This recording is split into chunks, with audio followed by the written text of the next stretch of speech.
Monsieur Montillo, vous avez en préambule indiqué qu'il y avait beaucoup de commentateurs et de commentaires en matière de sécurité. Je ne suis pas forcément certain qu'il y en ait plus dans ce domaine que d'autres, mais pour autant c'est un sujet sérieux que sur aucun banc de cette assemblée on ne doit oublier, même si quelquefois on peut avoir une vision différente. Et je pense qu'on peut malgré tout tous effectivement y contribuer, et j'en profite pour saluer l'action des policiers municipaux.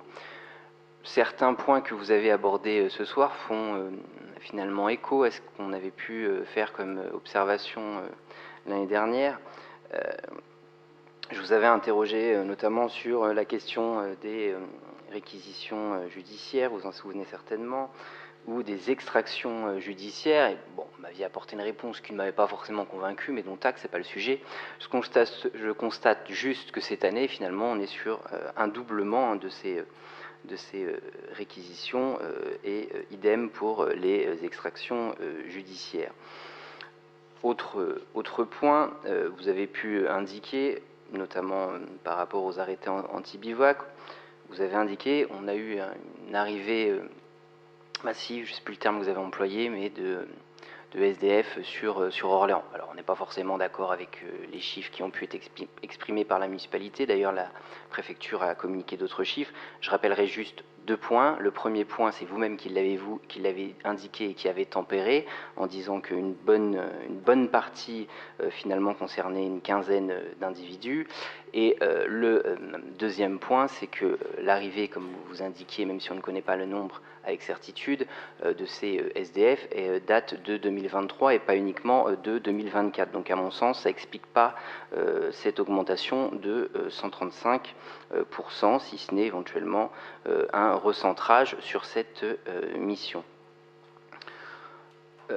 Vous aviez pu évoquer, je vous en remercie, je vous avais interrogé sur ce point l'an dernier, mais sauf erreur de ma part, vous avez indiqué par rapport au nombre d'interpellations une baisse notable, mais en lien notamment avec les arrestations par la police nationale. Je ne crois pas l'avoir entendu ou vu, mais comme ça va relativement vite, si on pouvait avoir des informations relatives aux interpellations pour les vifs, les violences intrafamiliales, qu'elles soient sur conjoints ou sur les enfants, et les interpellations pour les stupéfiants, domaine qui occupe, je crois, pas mal de collectivités, malheureusement. Vous avez pu indiquer concernant la baisse des mineurs mis en cause en indiquant, alors un petit aparté que je regrette, hein, monsieur Montillo, c'est pas uniquement le juriste qui parle, c'est aussi les citoyens. Je regrette que vous ayez pu aborder des affaires récentes en mettant des initiales, en mettant des noms de villes, domiciliation, etc. On peut en tirer des conclusions en indiquant que des mineurs viennent d'ailleurs ou autres. Je pense qu'il faut être un peu prudent dans les informations qui sont communiquées, surtout lorsque les affaires ne sont pour certaines pas jugées ou pour d'autres toujours dans le délai d'appel, puisque ce sont des affaires qui ont été sanctionnées, si je puis dire, la semaine dernière. Donc j'invite juste peut-être un peu plus de prudence, qui n'empêche pas effectivement d'en tirer des grands traits. Sur les mineurs qui viennent d'ailleurs, vous avez pu indiquer qu'essentiellement, ce n'était pas des mineurs de la ville-centre.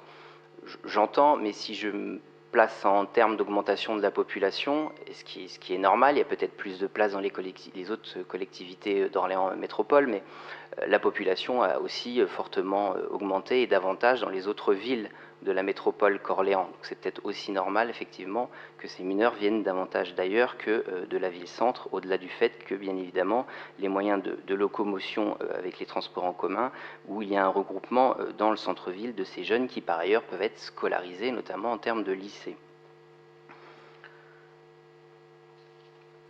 Sur la prévention, je vous rejoins, c'est important. Je vous rejoins également sur le fait effectivement qu'il faut financer ces dispositifs, et je rejoins, je crois que c'est M. Rose qui a dit ça tout à l'heure, que bien évidemment on prépare nos jeunes pour demain, et j'ai envie de dire que ce coût-là, c'est un coût moindre pour plus tard, et on ne s'en rend pas forcément toujours compte. Il y a un point dans les différents chiffres, là encore je ne sais pas si sais que c'est passé rapidement ou pas, mais vous avez pu indiquer les différents dispositifs de prévention. Sauf erreur de ma part, concernant l'aide aux devoirs, je n'ai pas vu le nombre d'enfants concernés, ni d'ailleurs la comparaison effectivement avec l'an passé.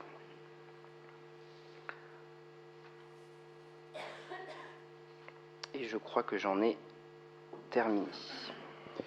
Merci.